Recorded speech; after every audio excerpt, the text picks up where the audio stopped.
Bismillahirrahmanirrahim. Assalamu alaikum. Welcome to my YouTube channel, Grip of Nursing. I am Sabiha Shahid, Senior Instructor of Nursing. Please subscribe my YouTube channel and press bell icon. Dear students, आज का हमारा topic है nephron. Nephron हमारे kidney का basic और functional unit है. इसका क्या काम होता है? ये हमारे किडनी के अंदर यूरिन प्रोड्यूस करते हैं. यूरिन कैसे प्रोड्यूस होते हैं? जैसे ब्लड के अंदर से वेस्ट प्रोडक्ट्स आते हैं तो ये किडनी में जाकर फिल्टर होंगे. जब ये फिल्टर होने के बाद प्योर ब्लड हो जाएगा तो वो बॉडी के अंदर दोबारा अपना वर्क शुरू कर देगा. अब वेस्ट प्रोडक्ट्स कहाँ जाएगा? यूरिन की फॉर्मेशन में बॉडी से आउट हो जाएगा. आइए देखते हैं नेफ्रॉन क्या है, इसका कैसे फंक्शन होता है बॉडी के अंदर. Nephron are microscopic structure located in kidney. यानी हम नेफ्रॉन को माइक्रोस्कोपिकली देख सकते हैं, जो कि हमारे हर किडनी के अंदर होते हैं. कितने होते हैं? 1 to 2 मिलियन नेफ्रॉन हमारे ईच किडनी के अंदर होते हैं. Which has 2 important gross region. यानी हर नेफ्रॉन के अंदर 2 इम्पोर्टेंट ग्रॉस रीजन होते हैं. कौन कौन से होते हैं? Cortex and inner medulla. ये क्या करते हैं? बहुत इंपॉर्टेंट रोल प्ले करते हैं in the formation of urine में. हर नेफ्रॉन की जो लेंथ होती है अबाउट 35 to 55 मिलीलीटर होती है. नेफ्रॉन को हमने फर्दर 2 टाइप्स में डिवाइड किया है. नंबर 1 पे है बोवमेन कैप्सूल या ग्लोमेरुलस. नंबर 2 पे आ जाते हैं रीनल ट्यूब्यूल. अब बोवमेन कैप्सूल या ग्लोमेरुलस क्या है, आइए देखते हैं. ये मेरी पिक्चर के थ्रू डिस्कस करना है आपके साथ. बोवमेन कैप्सूल ये कप शेप का होता है. इसके अंदर क्या पड़ा हुआ है? ये क्लस्टर ऑफ ब्लड वेसल्स हैं. इसके बाद फिर ये नीचे ट्यूब्यूल के थ्रू आता जाएगा और फिर कलेक्टिंग डक्ट तक चला जाएगा. कैसे आता है बोवमेन कैप्सूल? ये जो बोवमेन कैप्सूल है यहां से ही फिल्ट्रेशन होती है. किस चीज की?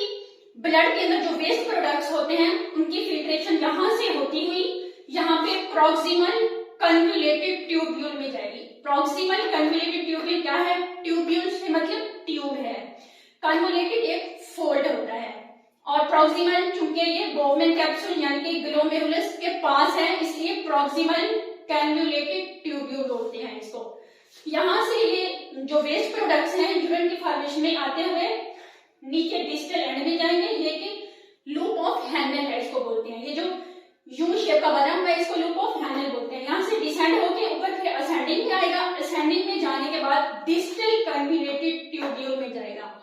डिस्टल कन्वोल्यूटिव ट्यूब्यूल क्यों बोलते हैं इसको? डिस्टल क्योंकि ये बोवमेन कैप्सूल से दूर है. कन्वोल्यूटिव फोल्ड ट्यूब्यूल यानी कि ट्यूब है. यहां से आता हुआ ये कलेक्टिंग डक्ट में होगा. कलेक्टिंग डक्ट में फिर यूरिन फॉर्मेशन के थ्रू होता हुआ यूरिटर्स में जाएगा. वहां से फिर यूरिनरी ब्लैडर के थ्रू होता हुआ यूरिथ्रा और देन बॉडी से आउट हो जाएगा.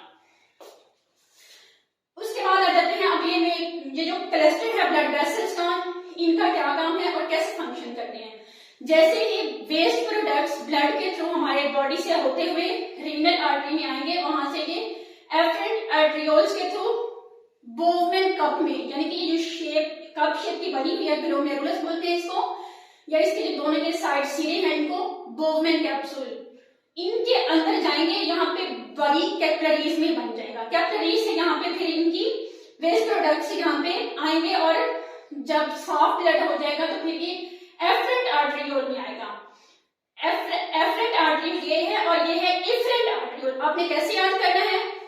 ए पहले आता है, ई बाद में आता है. ए से एफरेंट आर्टरियोल, ई से आएगा इफरेंट आर्टरियोल.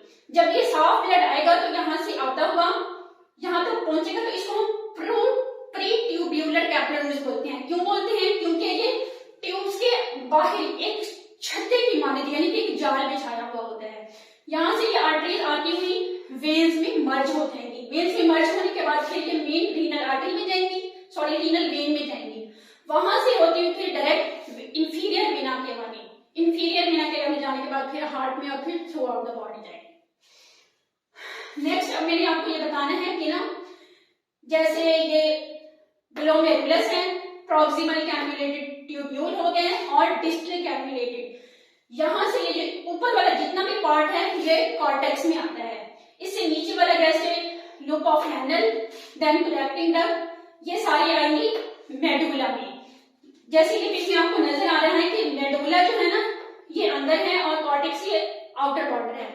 यहाँ से नेफ्रॉन आएगा, देन यहाँ से आता हुआ मेडुला में माइनर कैलेसिस, मेजर कैलेसिस, देन पेल्विक से होता हुआ यूरिटर्स में यूरिन बन के फिर बॉडी से आउट हो जाएगा।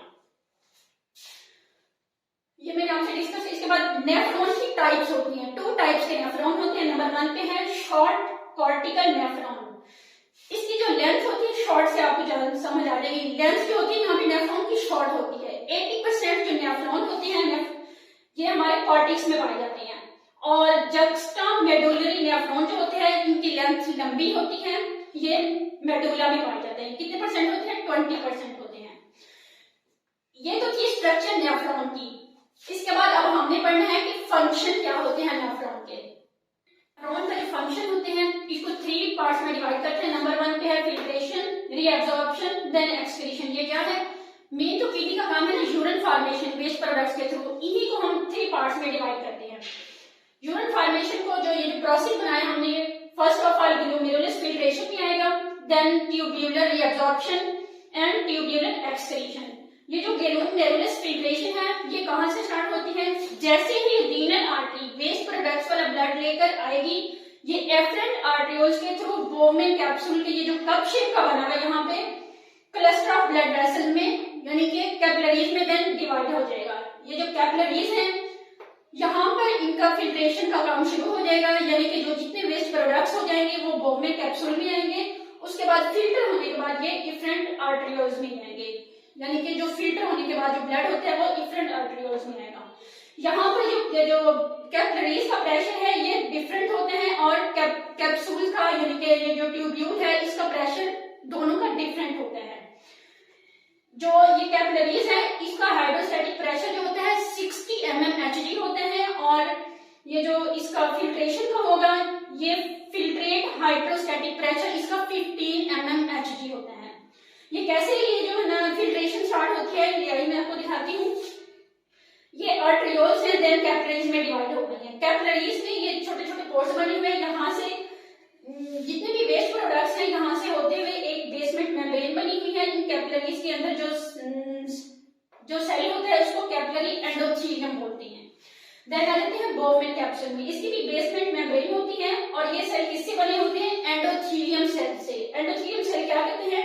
ये भी फिल्ट्रेशन का काम करते हैं। जितना भी वेस्ट प्रोडक्ट्स होता है हमारे बॉडी का वहां से ब्लड से लेकर फिर इन ट्यूब्यूल्स में आ जाता है, ट्यूब्यूल से होकर आगे फिर चला जाता है। ये तो था फिल्ट्रेशन का काम। इसमें जितने भी बारीक बारीक वेस्ट प्रोडक्ट्स होंगे वो फिल्टर होकर बोवेन कैप्सूल में आएंगे। इसके अंदर प्रोटीन और जो मेजर सेल्स होते हैं वो इसमें इन पोर्स के अंदर से नहीं गुजर सकते। यहाँ तक था फिल्ट्रेशन का काम।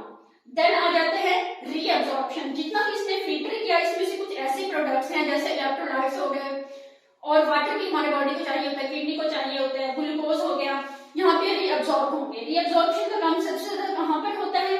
प्रॉक्सिमल कैन्युलेटेड ट्यूब्यूल में होगा। ये मोस्ट इंपोर्टेंट पार्ट होता है, और यहाँ पे रीअब्जॉर्प्शन बहुत अच्छी होती है। जब कुछ ऐसे इलेक्ट्रोलाइट्स जैसे मैंने आपको बताया, वाटर हो गया, ग्लूकोज हो गया, जो हमारे बॉडी को चाहिए होते हैं, यहाँ पे क्योंकि एफरेंट आर्टरियोल है ना ये साफ ब्लड लेकर यहाँ से गुजर रही होती है। पूरे नेफ्रॉन के इर्द गिर्द ये गुच्छा माँ बना हुआ था, यहाँ से कैपिलरीज गुजर रही होती हैं। तो यहाँ से ये इनको ले लेंगी, लेने के बाद फिर जो कैपिलरीज होती हैं ये वेन्स में मर्ज हो जाती हैं। उसके बाद ये रीअब्जॉर्प्शन का काम खत्म होने के बाद देन जो जितना और वेस्ट प्रोडक्ट होते हैं वो एक्सक्रीशन में आ जाएगा, यानी डिस्टल कैन्युलेटेड ट्यूब्यूल्स में आ जाएगा। डिस्टल कैन्युलेटेड ट्यूब्यूल्स में आने के बाद यूरिन बॉडी से आउट हो जाएगा।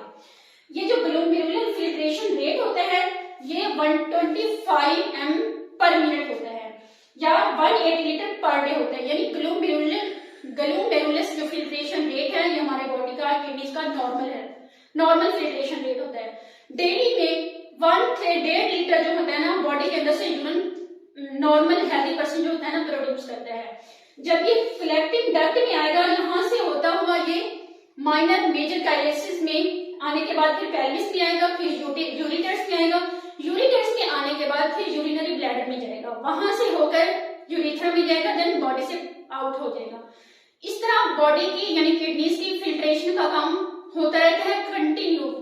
हेल्दी पर्सन का नेफ्रॉन आपको मैंने डिस्कस किया है, इसका क्या फंक्शन होता है, filtration, reabsorption, then excretion. Dear students, अगर आपको मेरी वीडियो पसंद आई है प्लीज सब्सक्राइब करें, शेयर करें, देन लाइक करें।